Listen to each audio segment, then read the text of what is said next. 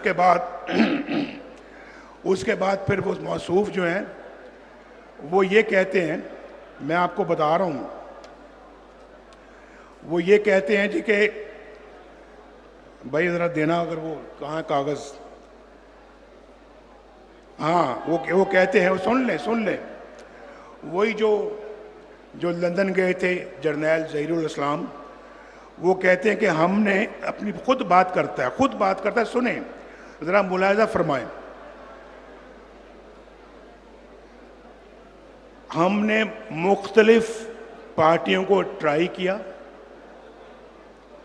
خواجہ صاحب ادھر توجہ، ہم نے مختلف پارٹیوں کو ٹرائی کیا، ہم نے تیسری فورس کو الاؤ کیا،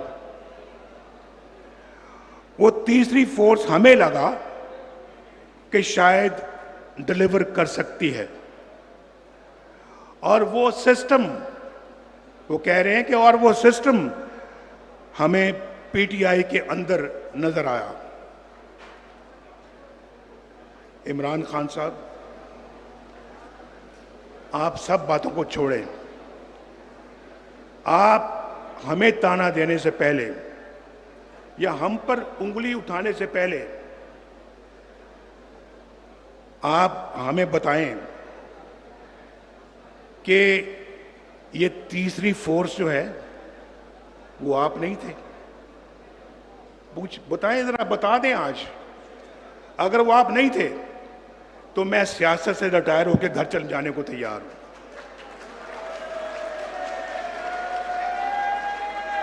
میں چھوڑ دوں گا سیاست، میں جو بات کہتا ہوں اس پہ عمل کرتا ہوں، آپ جانتے ہیں اس بات کو، الحمدللہ میری اتنی کریڈیبلٹی ہے، میں قسم بھی نہیں کھاتا، لیکن میں وعدہ کرتا ہوں کہ اگر وہ تیسری فورس کا اشارہ آپ کی طرف نہیں تھا تو میں سیاست بھی چھوڑنے کو تیار ہوں۔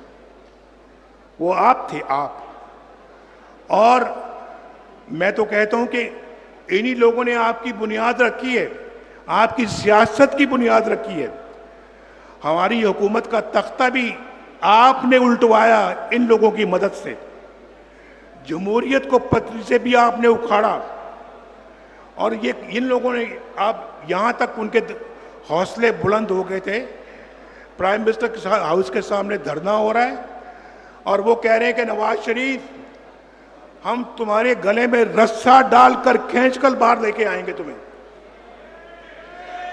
کس کی ماں پر اتنی بڑی بڑی دھمکیاں دے رہے تھے؟ کیا یہی وہ امپائر کی انگلی نہیں تھی جس کے عمران بار بار ذکر کرتا ہے، امپائر کی انگلی، یہ وہی تھا امپائر۔ تو میں آپ سے پوچھنا چاہ رہا ہوں کہ ان باتوں کا جواب عمران خان صاحب آپ دیں، قوم کو دیں، آپ کا تو کوئی کیس ہی نہیں ہے، اگر آپ ان کا باتوں کا جواب دیں گے تو اس کے بعد پھر آپ ہم سے بات کرنا، آپ کے تو جو کیس کے اندر میرٹ تو کوئی ہے ہی نہیں، آپ کا کوئی میرٹ نہیں ہے آپ کے کیس میں، تو آپ اپنا اس طرح، آپ تو ان لوگوں کی پیداوار ہیں، اور 2018 کے الیکشن میں جو ہوا تھا اس کے بھی آپ اچھی طرح سے آپ ذمہ دار ہیں، ان لوگوں کے ساتھ ساتھ آپ ذمہ دار ہیں۔ تو بھائی ہم تو آج 28 مئی ہے، ہم تو 28 مئی والے ہیں، ہم 9 مئی والے نہیں ہیں۔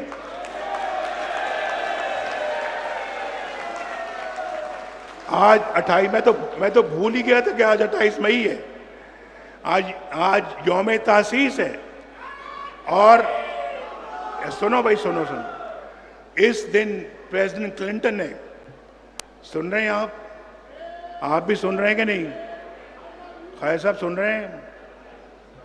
اب ذرا میری طرف دیکھیں، اس دن پریزیڈنٹ کلنٹن نے کہا جی ہم نواز شریف صاحب $5 ارب دے رہے ہیں آپ کو، $5 ارب، آپ برائے مہربانی ایٹمی دھماکے نہ کریں۔ ہمارا ضمیر خریدنے کی کوشش کی گئی، ضمیر۔ دیکھیں آپ کا نمائندہ اگر منہ تو پھر آپ کو بھی تھوڑا سا مجھ پہ اعتماد ہونا چاہیے، اور اگر فخر نہیں کرنا تو اعتماد تو کریں آپ۔ میں نے ان کو کہا، میں نے کہا کلنٹن صاحب ہمارے ضمیر کا سودا نہ کریں، ہم بکنے والی قوم نہیں ہیں۔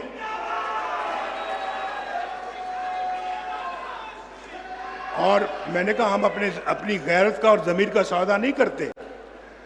اس زمانے کے $5 ارب ہم نے واپس کر دیا۔ ہم نے کہا بالکل نہیں، بالکل نہیں۔ انہوں نے کہا جی آپ پہ سینکشنز لگ جائیں گی، پابندیاں لگ جائیں گی۔ یہ سب باتیں آج ٹیلی فونوں کا ریکارڈ موجود ہے، وہ سب فارن آفس میں پڑا ہوا ہے۔ ڈار صاحب جو ہے نا وہ نکلوائیں اس ریکارڈ کو، پبلک کو سنائیں۔ انہوں نے کہا جی پابندیاں لگ جائیں گی۔ میں نے کہا لگا دیں پابندیاں، جی کیا ہو سکتا ہے، لگتی تو لگ جائے پابندیاں۔ اور پھر ہم نے ایٹمی دھماکے کر ڈالے، اور اگر اس جیسا کوئی بندہ اس وقت ہوتا تو کہتا جی ٹھیک ہے جناب، بالکل مائی باپ، آپ $5 ارب دیں، باقی قوم کو میں خود سنبھال لوں گا، دھماکے ہم نہیں کریں گے۔ وہ دھماکے کرنا اللہ کے فضل و کرم سے ایک بہت بڑا فیصلہ تھا۔ اور وہاں پر آپ جانتے ہیں کہ وہاں انڈین پارلیمنٹ میں یہ خبر دی گئی کہ پاکستان نے 5 دھماکوں سے آج جواب دے دیا ہے ہمارے دھماکوں کا۔ اس کے بعد پھر واجپئی صاحب لاہور تشریف لائے۔ یاد ہے یا نہیں یاد ہے؟ یادداشت کمزور ہے نا آپ کی؟ تو تشریف لائے اور ہم سے آ کے یہاں پہ معاہدہ کیا۔ یہ الگ بات ہے کہ ہم نے معاہدے کی خلاف ورزی کی، اس میں ہمارا قصور ہے، اس میں ہم قصوروار ہیں۔ لیکن اب اللہ کے فضل و کرم سے شہباز شریف صاحب دوبارہ اس منصب پہ فائز ہوئے ہیں۔ میری دعائیں ہیں ان کی کامیابی کے لیے، اور میں سمجھتا ہوں کہ جی یہ پاکستان کے حالات کا رخ موڑیں۔ اللہ تعالیٰ کا بڑا شکر ہے کہ ماشاءاللہ مہنگائی کم ہو رہی ہے، روٹی کی قیمت کم ہو رہی ہے، سبزیوں کی قیمت کم ہو رہی ہے۔ آج صبح ٹی وی دیکھ رہا تھا میں کہ گھی کا ریٹ کم ہو رہا ہے، گھی کا ریٹ کم ہو رہا ہے، اور ماشاءاللہ سٹاک ایکسچینج پھر بلندیوں کو چھو رہی ہے۔